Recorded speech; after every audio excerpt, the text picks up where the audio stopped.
bienvenue à tous. Sur cette première Ludinews. Donc cette vidéo, on l'a fait pour vous informer, pour vous tenir un peu plus au courant sur ce qui se passe sur l'édition 2016 de Ludinor. On a pas mal d'informations à vous communiquer et on se dit que par vidéo, ça peut bien passer. C'est ça. À vous de nous dire dans les commentaires si ça vous plaît, si vous voulez qu'on continue et si vous avez des améliorations à y apporter. Première nouvelle de cette année, les deux sites. Avant Ludinor, ce n'était qu'au Fort de Mons. Maintenant, on a intégré aussi la salle Montaigne, qui est avenue du Général de Gaulle, toujours à Mons-en-Barœul. Moins de 10 minutes à pied, mais pour épargner vos jambes en cas de mauvais temps, on a décidé de vous organiser des navettes qui passent par les différents parkings où vous pourrez vous garer pour, on espère, plus d'accessibilité au festival. Et surtout, pour pouvoir aller d'un site à l'autre de manière gratuite et rapide. Et ça ne sera pas un souci, ça sera deux sites vraiment équivalents, avec donc le même nombre de jeux de chaque côté, des animations présentes aussi bien au Fort de Mons traditionnellement comme sur la salle Montaigne. On va notamment retrouver l'expo Illustrateur qu'on avait l'an dernier, déjà présent. On la retrouvera à la salle Montaigne, avec notamment Olivier Fanière, qui est donc l'illustrateur de notre affiche de cette année. Et parmi les illustrateurs qui seront affichés cette année, il y aura, comme tous les ans, celui qui fera notre affiche de Ludinor 2017.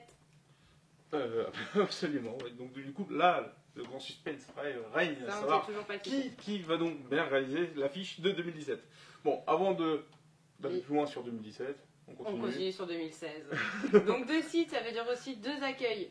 Il n'y aura plus forcément cette file interminable qu'il y a eu au Fort de Mons cette année en début de festival de 3/4 d'heure pour pouvoir nous rejoindre. Donc maintenant, l'accueil sera divisé. Il y en aura toujours un au Fort de Mons, mais il y en aura aussi un salle Montaigne. Et en principe, ça devrait rentrer plus vite. Voilà, avec des bénévoles à l'accueil qui seront là pour vous accueillir de manière la plus chaleureuse qui soit. Et pour qu'on puisse arriver à ce stade-là, vous comprenez bien qu'on va devoir un peu gonfler nos effectifs. Donc du coup... On compte sur vous, voilà, tout simplement. C'est ça. Toutes les infos sont sur le site ludinor.fr. On vous mettra tous les liens dans la description. Mais surtout, ne vous inquiétez pas, si vous savez que vous êtes un petit peu disponible pendant ce week-end, mais vous ne savez pas encore exactement quand, n'hésitez pas en fait à vous inscrire sans savoir les créneaux horaires. Et quand vous les saurez, dans ce cas-là, vous pourrez les renseigner. On sera là pour... Enfin, on sera là... tous les bénévoles qui sont déjà plus ou moins habitués au fonctionnement de Ludinor seront là pour vous accueillir. Au cours de 3 week-ends qui précèdent Ludinor, ces 3 week-ends sont normalement faits pour réviser les jeux de société qu'on aura en démonstration pendant Ludinor. Mais aussi, c'est l'occasion de pouvoir briefer les gens qui découvrent le fonctionnement... le côté caché de Ludinor. Avec les anciens. Et donc voilà, avec la présence des anciens, des vétérans. Donc, pour Ludinor, on n'a pas besoin de bénévoles qu'en explication de jeu. Si vous n'aimez pas expliquer les jeux ou si vous ne vous sentez pas à l'aise, on a aussi besoin de gens qui font de la logistique, de l'accueil, qui aident aussi les gens à se repérer dans le festival ou qui peuvent aider tout simplement les gens à savoir où sont telle et telle conférence, à quelle heure. Donc pour tout ça, on a besoin de vous. Très bien. Et donc du coup on va passer au sujet suivant. Voilà. L'autre première de cette année. Voilà, Ludinor c'est le festival du jeu et de la création.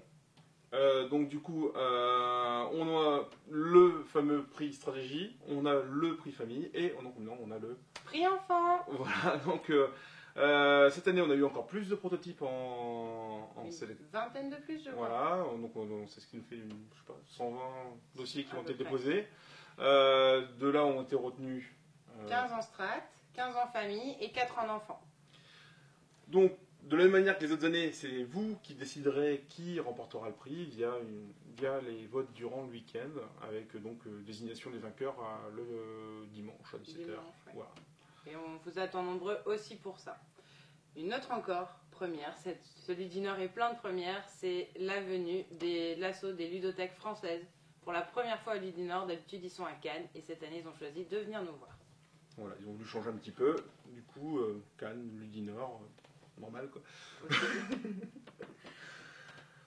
Pour le off. Alors le off, beaucoup de gens sont intéressés à savoir ce qui se passera pendant le off. Eh bien, on aura des jeux longs comme tous les ans, donc on a environ une quinzaine de jeux longs au programme.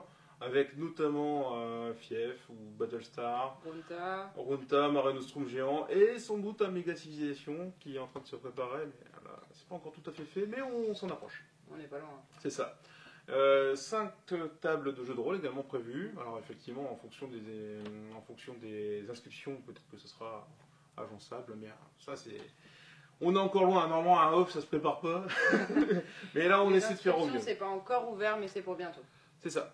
Donc de rester informé, soit par Facebook, Twitter ou même directement sur le site ludinor.fr. Toutes les informations seront transmises par ce biais, et puis éventuellement par d'autres Ludi News. Petite précision, et ça vous êtes les premiers à le savoir dans cette Ludi News, il y a toujours tous les ans des conférences, il y a tous les ans des jeux, il y a tous les ans plein de choses, mais cette année, pour la première année, il y a une Get Out. Voilà, la Get Out qui sera justement dans le nouveau site de la salle Montaigne, qui nous propose un scénario unique, qui n'a pas encore été exploité sur le site de Get Out, qui sera sur le thème de... La prohibition. Donc voilà, une occasion de plus de... pouvoir en faire une, qui est un scénario vraiment... Voilà, qui a été développé pour l'Udinor. Ouais. On vous attend nombreux. Si vous avez des questions, n'hésitez pas à commenter sous la vidéo et à nous donner toutes vos suggestions. Voilà, très bien. Maintenant, pour cette première, on a un petit jeu. Voilà, on va faire un petit jeu. Vous avez vu ces somptueux gobelets qu'on vous donne chaque année. Chaque année, on change la couleur. Est-ce que vous vous rappelez de l'ordre dans lequel ces gobelets sont apparus? Donc, ce qu'on vous propose, c'est de numéroter chaque couleur que vous voyez là. Donc, il y a du violet, il y a du vert, du rouge, du bleu, du orange. Vous les remettez dans l'ordre et, en question subsidiaire, vous allez deviner quelle est la couleur de cette année. Alors, moi, je la connais pas, elle ne le connaît pas. C'est dans la tête des coordinateurs, semble-t-il, et ça apparaîtra bientôt. Donc, vous donnez le bon ordre, vous donnez la bonne couleur subsidiaire, et vous gagnerez un jeu que l'on ne connaît pas encore, mais que vous allez forcément apprécier. Pour ça, il suffira juste de venir le retirer à Ludinor. Donc, sur ce, je pense qu'on a fait un petit tour de tout ce qu'on avait à vous présenter. Et on espère que ça vous aura donné de l'information qui vous aura paru importante. Et n'hésitez pas à nous dire si ça vous intéressait, parce que du coup, voilà, pour nous, c'est un grand test. C'est ça, voilà. Clairement. Et à bientôt dans une prochaine Ludi News. Voilà, à bientôt.